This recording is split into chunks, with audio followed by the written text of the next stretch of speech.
خصوصاً علی افضلہم وخاتم النبیین محمد الامین وعلی آلہ وصحبہ اجمعین اما بعد فاعوذ باللہ من الشیطان الرجیم بسم اللہ الرحمن الرحیم یا ایھا الرسول لا يحزنک الذین یسارعون فی الکفر من الذین قالوا آمنا بافواہہم ولم تؤمن قلوبہم۔ یہ پھر ذکر آ رہا ہے، لیکن یہاں بھی گڑبڑ ہے معاملہ سورہ بقرہ کی طرح۔ منافقین پر بھی انطباق ہوگا اس کا، اور اہل کتاب کے بھی وہ لوگ جو ان کے طرف کے منافق تھے، جن کا میلان اسلام کی طرف بھی تھا، چاہتے بھی تھے کہ مسلمانوں میں شامل رہے، لیکن وہ اپنے ساتھیوں کو بھی چھوڑنے کو تیار نہیں تھے۔ تو یہ جو بیچ بیچ میں مذبذبین بین ذالک تھے، یہ دونوں طرف کے لوگ تھے۔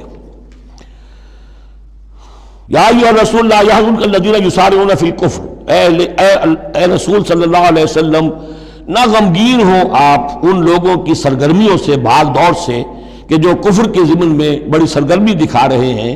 من الذین قالوا آمنا بافواہہم، ان لوگوں میں سے جو اپنے منہ سے تو کہتے ہیں کہ ہم ایمان رکھتے ہیں، ولم تؤمن قلوبہم، اور ان کے دل ایمان نہیں لائے ہیں۔ ومن الذین ہادوا، اور اسی طرح کے لوگ یہودیوں میں سے ہیں، سماعون للکذب، یہ بڑے ہی غور سے سنتے ہیں، توجہ سے سنتے ہیں جھوٹ کو۔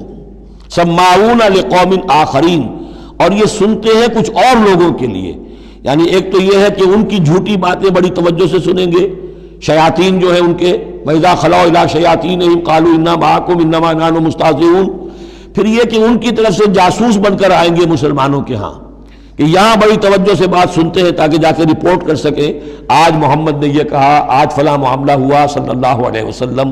تو سماعون لقوم آخرین، اس کے دونوں ترجمے ہو سکتے ہیں کہ وہ دوسری قوم کی باتوں کو بڑی توجہ سے سنتے ہیں، یا سنتے ہیں دوسری قوم کے لوگوں کے لیے، انہیں رپورٹ کرنے کے لیے، ان کے اسپائس کی حیثیت سے آ کر۔ لم یاتوک، جو آپ کے پاس نہیں آتے، یعنی ان کے جو گرو گھنٹال ہیں، ان کے جو لیڈر ہیں، ان کے جو شیاطین ہیں، وہ آپ کے پاس نہیں آتے۔ یہ جو بین بین کے لوگ ہیں، در حقیقت وہ آتے ہیں جن کے ذریعے سے یہ سارا معاملہ جو ہے جاسوسی کا چل رہا ہے۔ یحرفون الکلم من بعد مواضعہ، وہ کلام کو پھیر دیتے ہیں اس کی جگہ کے اور موقع اور محل کے معین ہو جانے کے بعد۔ یقولون ان اوتیتم ھذا فخذوہ، وہ کہتے ہیں اگر تمہیں یہ شے مل جائے تو لے لینا۔ کوئی مقدمہ ہے، وہ لا رہے ہیں حضور کے پاس، پہلے سے طے کر رکھا ہے، اگر تو فیصلہ یہ ہوگا محمد کا ہم قبول کر لیں گا، اگر یہ فیصلہ نہیں کریں گے ہم فیصلہ رد کر دیں گے۔ اور اسی سے یہ بات سمجھ لیجئے کہ اصل میں فتح مکہ تک، جس معنی میں ہم لفظ بولتے ہیں ریاست، اسلامی ریاست، پورے طور پر ایک ہماگیر ریاست پورے طور پر مدینے میں فتح مکہ کے بعد قائم ہوئی ہے، پہلے قائم نہیں ہوئی۔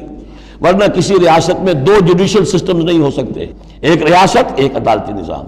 یہ لوگ جب چاہتے تھے حضور کے پاس آ جاتے تھے، جب چاہتے تھے کسی اور یہودیوں کی عدالت میں لے جاتے تھے۔ تو پیرلل نظام وہاں چل رہے تھے، ہماگیر ریاست وحدت کی حیثیت سے، ایک آرگینک ہول کی حیثیت سے یہ فتح مکہ کے بعد قائم ہوئی ہے۔ یقولون ان اوتیتم ھذا فخذوہ، کہتے ہیں کہ اگر یہ فیصلہ ملے تو تم لے لینا، قبول کر لینا۔ وَإِن لَّمْ تُؤْتَوْا فَاحْذَرُوا، اور اگر یہ شے نہ تمہیں ملے، نہ فیصلہ ملے، یہ ڈگری نہ تمہارے حق میں جاری کی جائے، تو پھر بچ جانا، کترا جانا۔ وَمَن يُرِدِ اللَّهُ فِتْنَتَهُ فَلَن تَمْلِكَ لَهُ مِنَ اللَّهِ شَيْئًا، اور جس کو اللہ تعالیٰ ہی نے فتنے میں مبتلا کرنے کا فیصلہ کر لیا ہو تو تم اس کے لیے اللہ تعالیٰ کے مقابلے میں کسی کوئی مددگار نہ پاؤ گے، کوئی شے نہیں ملے گی۔ اولئک الذین لم یرد اللہ ان یطہر قلوبہم، یہ وہ لوگ ہیں کہ جن کے دلوں کو پاک کرنا اللہ نے چاہا ہی نہیں۔ لم یرد اللہ ان یطہر قلوبہم، لہم فی الدنیا خزی، ان کے لیے دنیا میں بھی رسوائی ہے، وَلَهُمْ فِي الْآخِرَةِ عَذَابٌ عَظِيمٌ، اور آخرت میں ان کے لیے دردناک اور بہت بڑا عذاب ہے۔ سماعون للکذب، یہ خوب سنتے ہیں اچھی طرح اور چٹخارے لے لے کر سنتے ہیں جھوٹ کو۔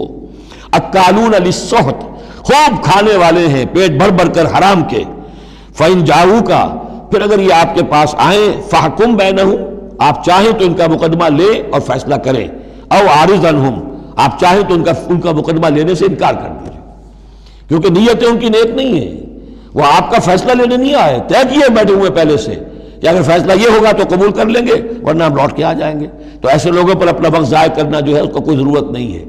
لیکن یہ کہ اندیشہ یہ ہو سکتا تھا کہ یہ جا کے پروپیگنڈا کریں گے، دیکھو ہم تو گئے تھے محمد کے پاس مقدمہ لے کر، یہ کیسے نبی ہے، رسول ہیں، یہ مقدمے کا فیصلہ کرنے کو تیار نہیں. تو یہ جو اندیشہ ہو سکتا تھا اس کی پھر آگے اللہ تعالیٰ کی طرف سے حضور کو اطمینان دلایا جا رہا کہ آپ پرواہ نہ کریں اس اندیشے کی. فَإِن جَاءُوكَ فَاحْكُم بَيْنَهُمْ أَوْ أَعْرِضْ عَنْهُمْ، اگر وہ آئیں آپ کے پاس اپنا مقدمہ لے کر تو چاہے تو آپ فیصلہ کریں اور چاہے اعراض کریں. وَإِن تُعْرِضْ عَنْهُمْ، اگر آپ ان سے اعراض کریں گے، ان کا مقدمہ جو ہے فیصلہ کرنے سے انکار کر دیں گے، فَلَن يَضُرُّوكَ شَيْئًا، وہ آپ کو کوئی ضرر نہیں پہنچا سکیں گے. ان کے مخالفانہ پروپیگنڈے سے قطعاً کوئی آپ کو ہراساں ہونے کی ضرورت نہیں ہے. وَإِنْ حَكَمْتَ، اور اگر آپ فیصلہ کریں، فَاحْكُم بَيْنَهُمْ بِالْقِسْطِ، تو بہرحال آپ کو فیصلہ کرنا ہے عدل اور قسط کے ساتھ، انصاف کے ساتھ. ان اللہ یحب المقسطین، یقیناً اللہ تعالیٰ جو ہے وہ انصاف کرنے والوں کو پسند کرتا ہے، ان سے محبت کرتا ہے. وَكَيْفَ يُحَكِّمُونَكَ، اور اے نبی یہ کیسے آپ کو حکم بناتے ہیں؟ یہود کی طرف اشارہ ہے. وَعِندَهُمُ التَّوْرَاةُ، ان کے پاس تورات موجود ہے. نیک نیت ہو تو اسی کے فیصلے کو لے کر چلے. فِيهَا حُكْمُ اللَّهِ، اس میں اللہ کا حکم موجود ہے. ثُمَّ يَتَوَلَّوْنَ مِن بَعْدِ ذَلِكَ، پھر بھی وہ اس کے بعد بھی اس سے روگردانی کرتے ہیں. وَمَا أُولَٰئِكَ بِالْمُؤْمِنِينَ، اور حقیقت میں یہ لوگ مومن نہیں ہیں، ایمان سے خالی ہیں، ایمان سے تہی دست ہیں. ان کا اصل روگ یہ ہے. إِنَّا أَنزَلْنَا التَّوْرَاةَ فِيهَا هُدًى وَنُورٌ يَحْكُمُ بِهَا النَّبِيُّونَ الَّذِينَ أَسْلَمُوا لِلَّذِينَ هَادُوا وَالرَّبَّانِيُّونَ وَالْأَحْبَارُ بِمَا اسْتُحْفِظُوا مِنْ كِتَابِ اللَّهِ وَكَانُوا عَلَيْهِ شُهَدَاءَ فَلَا تَخْشَوُا النَّاسَ وَاخْشَوْنِ وَلَا تَشْتَرُوا بِآيَاتِي ثَمَنًا قَلِيلًا وَمَن لَّمْ يَحْكُم بِمَا أَنزَلَ اللَّهُ فَأُولَٰئِكَ هُمُ الْكَافِرُونَ. صدق اللہ العظیم. رب اشرح لي صدری ويسر لي امری واحلل عقدۃ من لسانی یفقهوا قولی. اللهم ربنا الہمنا رشدنا واعذنا من شرور انفسنا. اللهم وفقنا لما تحب وترضى. آمین یا رب العالمین.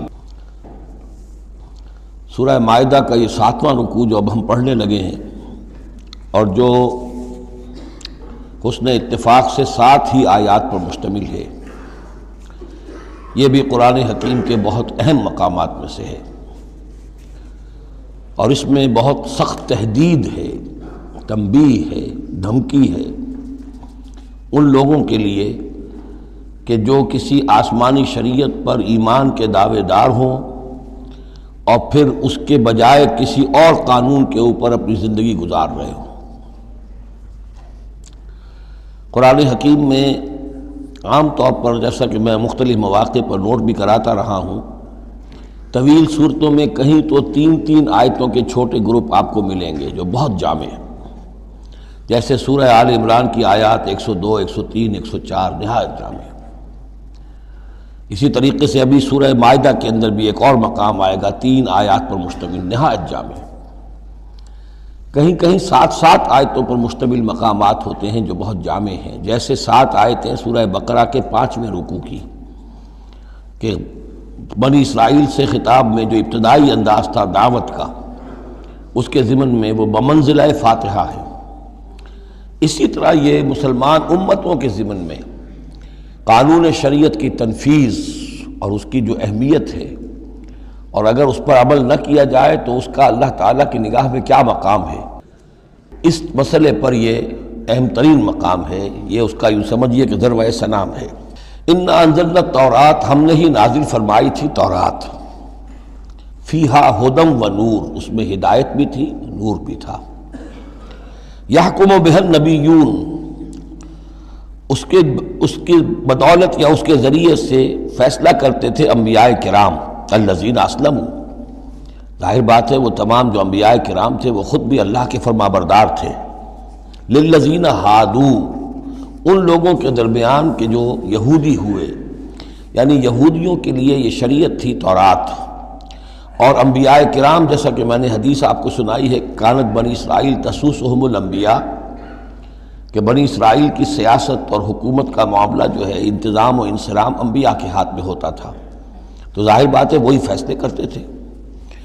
یحکم بہا النبیون الذین اسلموا، فیصلے کرتے تھے ان کے ذریعے سے وہ انبیاء کے جو خود اللہ کے فرما بردار تھے.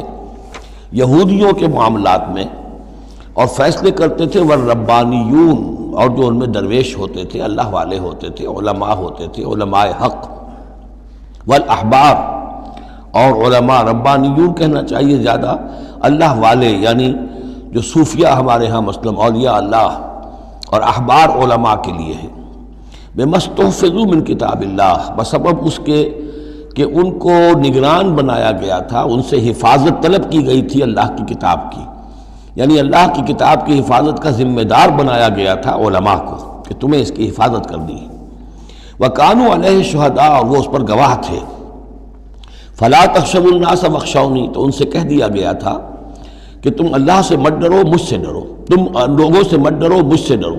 وَلَا تَشْتَرُوا بِآيَاتِي ثَمَنًا قَلِيلًا، اور میری آیات کو حقیر سی قیمتوں پر فروخت نہ کرو، یعنی تورات ہے، اس کا قانون ہے، اس کے مطابق فیصلے کرو، لوگوں کو پسند ہو یا ناپسند ہو، اس سے بالکل تمہارا کوئی سروکار نہیں ہونا چاہیے، تمہیں تو دیکھنا چاہیے کہ حق کیا ہے۔ اب آ رہی ہے وہ کانٹے والی بات، وَمَن لَّمْ يَحْكُم بِمَا أَنزَلَ اللَّهُ فَأُولَٰئِكَ هُمُ الْكَافِرُونَ، اور جو اللہ کی اتاری ہوئی شریعت اور قواعد و ضوابط کے مطابق فیصلے نہیں کرتے وہی تو کافر ہیں۔ بتوں سے تجھ کو امید ہے، خدا سے نو امیدی، مجھے بتا تو صحیح اور کافری کیا ہے۔ وَكَتَبْنَا عَلَيْهِمْ، اور ہم نے لکھ دیا تھا ان کے ذمے، واجب کر دیا تھا ان پر، فیہا، اس کتاب میں، تورات میں، ان نفس بالنفس، کہ جان کے بدلے جان ہوگی، والعین بالعین، آنکھ کے بدلے آنکھ، والانف بالانف، ناک کے بدلے ناک، والاذن بالاذن، کان کے بدلے کان، والسن بالسن، دانت کے بدلے دانت، والجروح قصاص، اسی طریقے سے زخموں کا بدلہ بھی ہوگا برابر کا۔ فمن تصدق به فهو کفارۃ اللہ، پھر جو کوئی اس کو معاف فرما دے تو یہ اس کے گناہوں کا کفارہ بن جائے گا، یعنی کوئی شخص قصاص نہیں لیتا، کسی نے اس کا کان کاٹ دیا، اب وہ جواباً کان کاٹنے کا حقدار ہے، لیکن اگر وہ معاف کر دیتا ہے تو اپنے بہت سے گناہوں کا کفارہ بنا لے گا۔ یا یہ کہ وہ شخص جس نے جرم کیا تھا جب اسے معاف کر دیا گیا تو پھر اس کے ذمے سے گناہ جو ہے وہ دھل گیا۔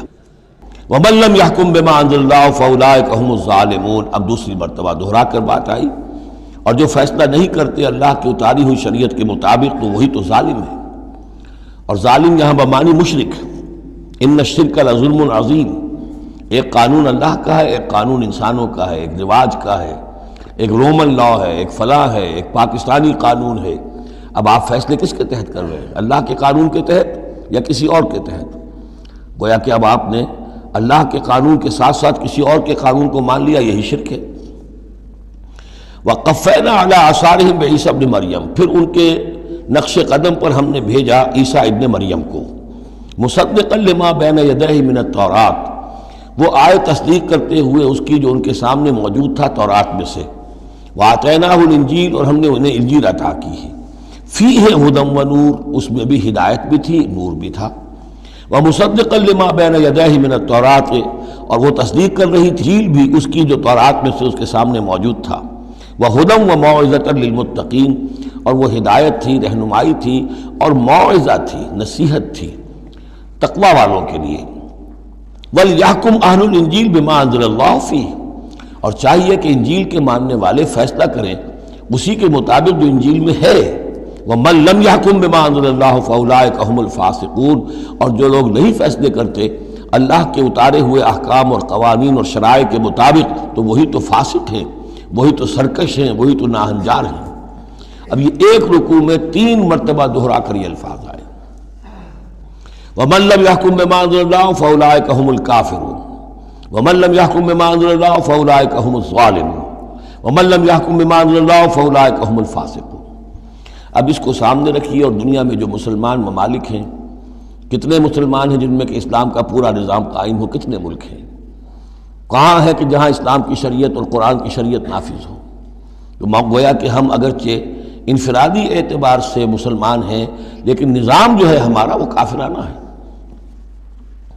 اب تیسرے نمبر پر وَأَنزَلْنَا إِلَيْكَ الْكِتَابَ بِالْحَقِّ مُصَدِّقًا لِمَا بَيْنَ يَدَيْهِ، اور اب اے نبی صلی اللہ علیہ وسلم ہم نے آپ پر کتاب نازل فرمائی حق کے ساتھ، یہ بھی تصدیق کرتے ہوئے آئی ہے ان دونوں کی جو اس کے سامنے موجود ہیں، من الکتاب کتاب میں سے، وہ مہیمن علیہ، اب البتہ یہ ان کی نگران بن کر آئی ہے، یعنی یہ کہ ان کے اندر جو تحریفیں ہو گئی تھیں اب ان کی تصحیح اس کے ذریعے سے ہو رہی ہے، یہ بتائے گی، اور یہ گویا کہ اب وہ کسوٹی ہے کہ اس پر پرکھا جائے گا، تورات کی کوئی شے اس کے خلاف ہے تو گویا کہ وہ محرف شے ہے۔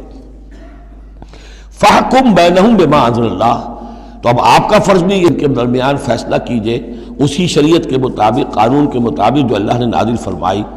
وَلَا تَتَّبِعْ أَهْوَاءَهُمْ عَمَّا جَاءَكَ مِنَ الْحَقِّ، اور ان کی خواہشات کی پیروی کرتے ہوئے جو اللہ تعالیٰ کی جانب سے حق آپ کے پاس آیا ہے اس سے منحرف نہ ہو، مت پیروی کیجئے ان کی خواہشات کی، اور ان کی خواہشات کی پیروی کرتے ہوئے اما یعنی انما چھوڑ کر اس کو کہ جو حق آیا ہے آپ کے پاس۔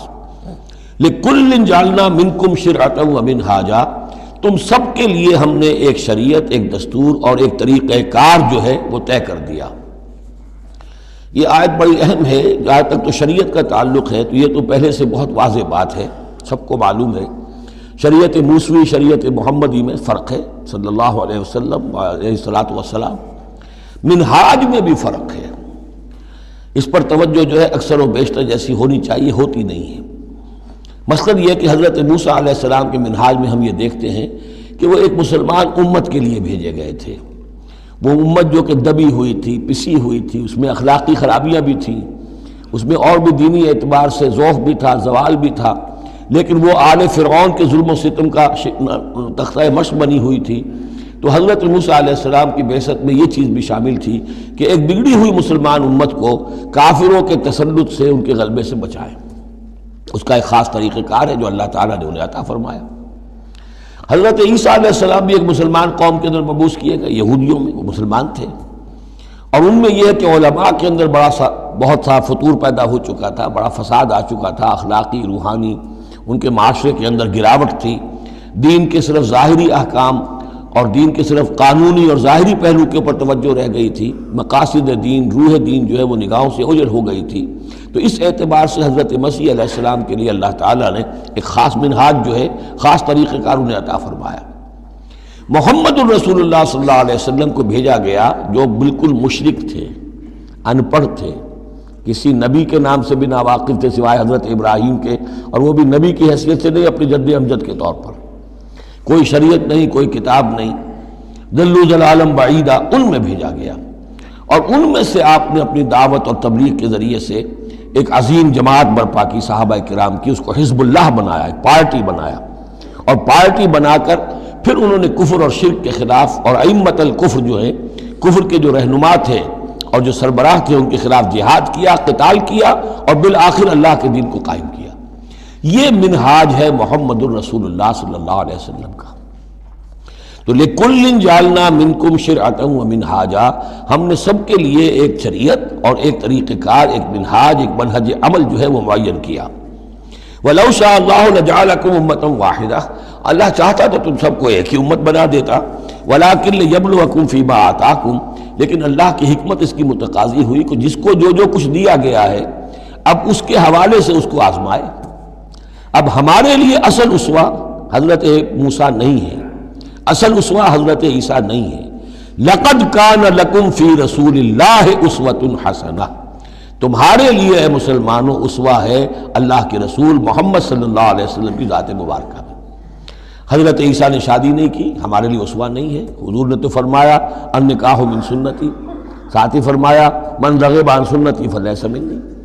تو معاملہ یہ ہے کہ وہ اللہ کے نبی تھے، ان کے لیے جو بھی طریقہ اللہ نے سمجھا، مناسب سمجھا، وہ ان کو عطا کیا، لیکن ہمارے لیے جو ہے وہ منہاج نبوی ہے، وہ منہج انقلاب نبوی ہے، جس کا کہ گہرا شعور ہم پیدا کریں اور اسی کو پھر لے کر چل کر، اور اسی طور سے جس طور سے کہ حضور نے اللہ کے دین کو برپا کیا، قائم کیا، غالب کیا، پہلے نظام برپا کیا، پھر قانون نافذ کیا، تو اسی طریقے سے ہم اس کی کوشش کریں۔